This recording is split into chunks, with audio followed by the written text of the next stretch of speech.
Assalamualaikum warahmatullahi wabarakatuh. Alhamdulillah, hadirin yang Jumat, kita hampir menyelesaikan pekan pertama bulan September, di mana perjalanan program pembangunan artinya sudah berjalan satu pekan.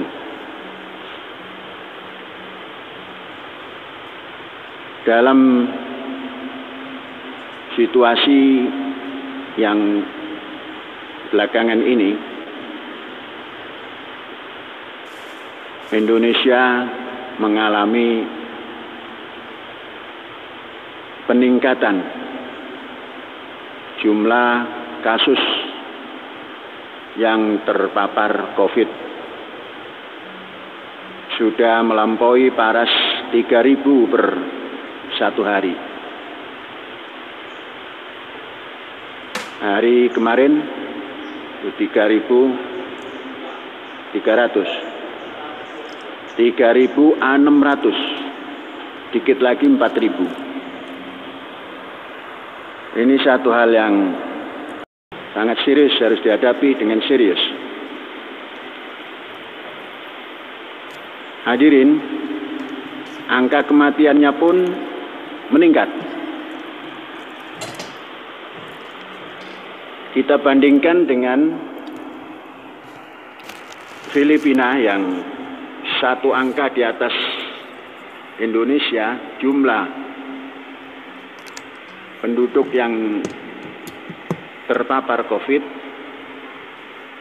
Filipina di atas 200, Indonesia sekitar 180-an ribu. Jumlah yang meninggal di Filipina 50% dari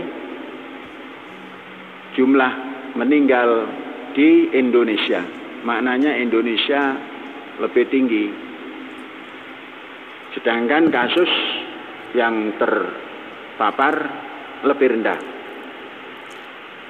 Ini menunjukkan bahwa di Indonesia dalam menangani kasus COVID-19 ini dibandingkan di Filipina lebih kendor. Katakanlah itu di nasional. Mari kita menjaga lingkungan kita. Alaikum anfusakum. Kamu semua hendaknya terus waspada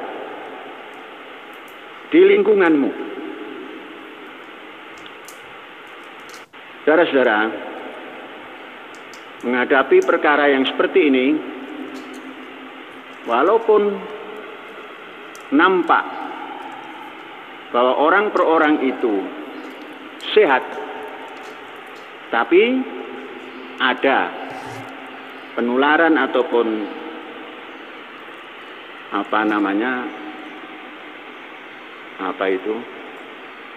tanpa gejala.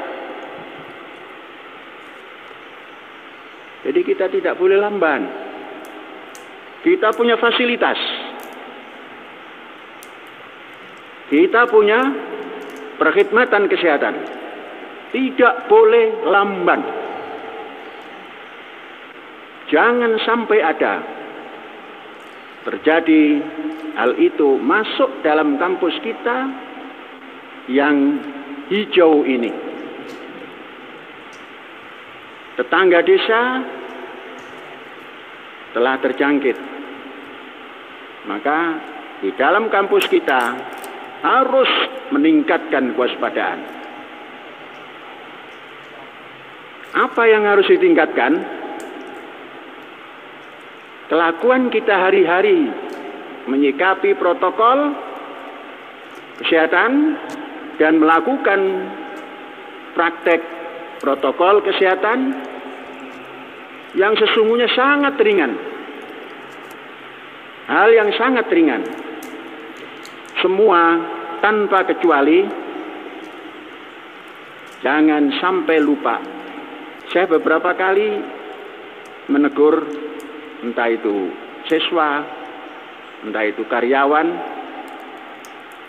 Hari ini saya menegur sudah tidak pakai peringatan lagi, langsung suruh bayar denda. Tidak tahu kemarin karyawan kena naik motor, begitu cepatnya di jalan Jammas, saya stop karena dari ujung selatan menuju ujung utara tidak menggunakan masker. Saya stop, kemudian diperintahkan masuk ke 2005 untuk membayar denda. Ada masuk apa tidak itu? Mana keamanan?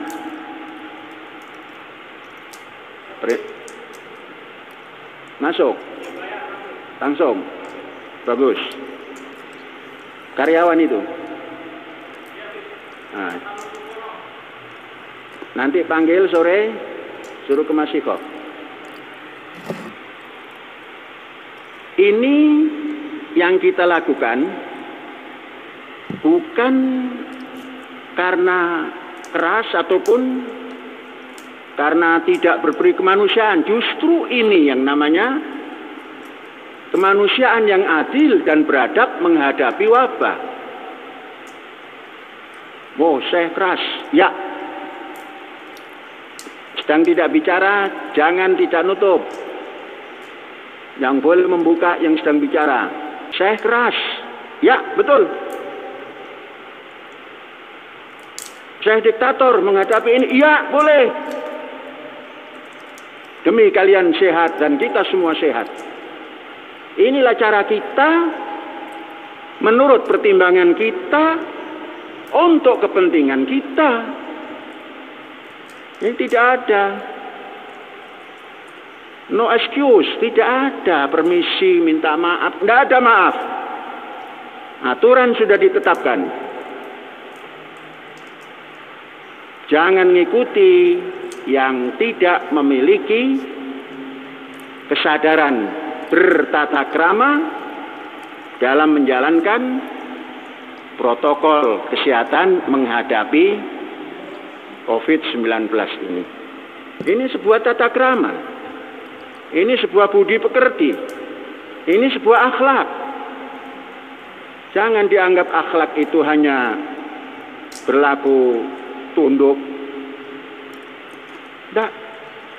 Protokol kesehatan kalau kita lakukan itu kita telah berakhlak, tidak mengganggu orang lain dan tidak terganggu oleh orang lain. Sadari ini semua. Dan bulan-bulan ini adalah bulan yang tanpa air hujan. Dan andainya ada hujan pun, kalau kita tidak waspada, mendatangkan penyakit juga. Karena dalam kondisi sangat panas, kemudian turun hujan. Maka kita harus hati-hati. Namun, kita bersyukur.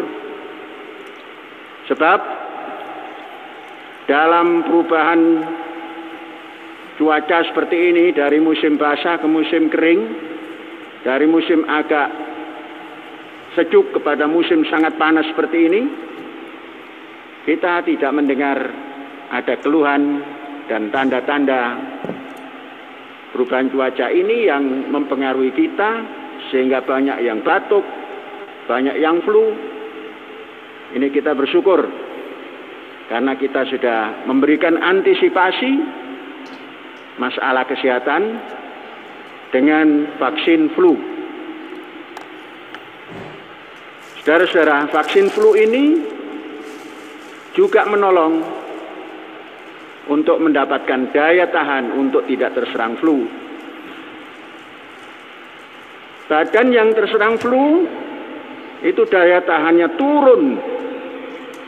Tatkala daya tahan turun, maka virus corona gampang numpang di badan yang sedang turun daya tahannya itu. Oleh sebab itu, perhatikan masker, jangan lupa dimanapun, cuci tangan, tidak menunggu tangan itu kotor baru dicuci. Selepas kegiatan apapun, baca buku, megang sesuatu, setelah itu cuci tangan. Semua sudah disediakan. Kalaulah tidak, gunakan semprotan desinfektan kita yang sudah disiapkan itu. Kemudian lagi-lagi jaga jarak, jangan bergerombol. Mungkin kita satu-satunya tempat pendidikan yang membuka pendidikan tatap muka. Hari ini yang tidak tatap muka pun bermasalah. Yang membuka tatap muka pun banyak yang tidak berani karena memang lingkungannya tidak mendukung. Syukuri lingkungan kita mendukung, fasilitas kita sediakan, dan cara kita mengatur pembelajaran pun mampu kita lakukan karena kita ada di dalam tempat yang memenuhi persyaratan. Di ujung Jawa Timur hari ini ada sebuah pesantren yang diisolasi.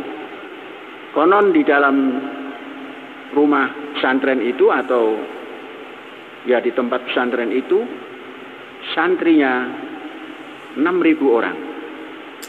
Bantuan dari sana sini berdatangan untuk memberi makan 6.000 orang itu. Syukuri kita. Kita harus bersyukur. Kita menutup diri daripada lingkungan, katakanlah kita melockdown diri, tapi tidak perlu meminta bantuan kemana-mana. Kita bisa mencukupi, syukuri ini. Maka untuk menyukuri ini, ikuti protokol. Protokol yang sudah ada, ikuti. Jangan pakai ditafsirkan kemana-mana. Jangan banyak tafsir. Ikuti saja. Selamat. Insya Allah. Alhamdulillahirrabbilalamin. Merdeka.